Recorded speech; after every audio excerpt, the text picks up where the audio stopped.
नमस्कार, मी गुलाब. आज आपण आहोत गंगापूर तालुक्यातील लासूर स्टेशन येथील आठवडे बाजारामध्ये.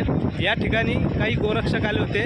त्या गोरक्षकांनी येथील बाजार बंद केला आहे. त्याचे कारण असे आहे की शासनाने निर्गमित केलेल्या आदेशानुसार कुठल्याही जनावरांची यानंतर खरेदी विक्री करताना शेतकऱ्यांनी त्या जनावरांची जिओ टॅगिंग करणे गरजेचे आहे. त्यानंतर 2 जनावरांपेक्षा जास्त जनावरं गोवंश त्या आपल्या वाहनामध्ये न टाकता 2च जनावरं त्या गाडीमध्ये टाकून त्या वाहन परवानाही काढणे गरजेचे आहे. असा कायदेशीर बंधनकारक असल्यामुळे या गोरक्षकांनी आज लासूर स्टेशन येथील आठवडी बैल बाजार बंद केला आहे. त्यामुळे यापुढे शेतकऱ्यांनी लासूर स्टेशन किंवा जिल्हाभरात कुठेही आपले गोवंश बैल किंवा गाय खरेदी विक्री करायची असेल तर त्या जनावरांची जिओ टॅगिंग करणे कायद्याने बंधनकारक आहे.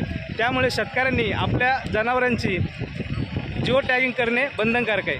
शेतकऱ्यांनी जनावरांचे जिओ टॅगिंग करणे, त्यानंतरच कुठल्याही आठवडी बाजारामध्ये आपले जनावरे खरेदी विक्रीसाठी आणणे हे बंधनकारक असल्याने यापुढे शेतकऱ्यांनी कुठल्याही आठवडी बाजारामध्ये आपले गोवंश खरेदी किंवा विक्री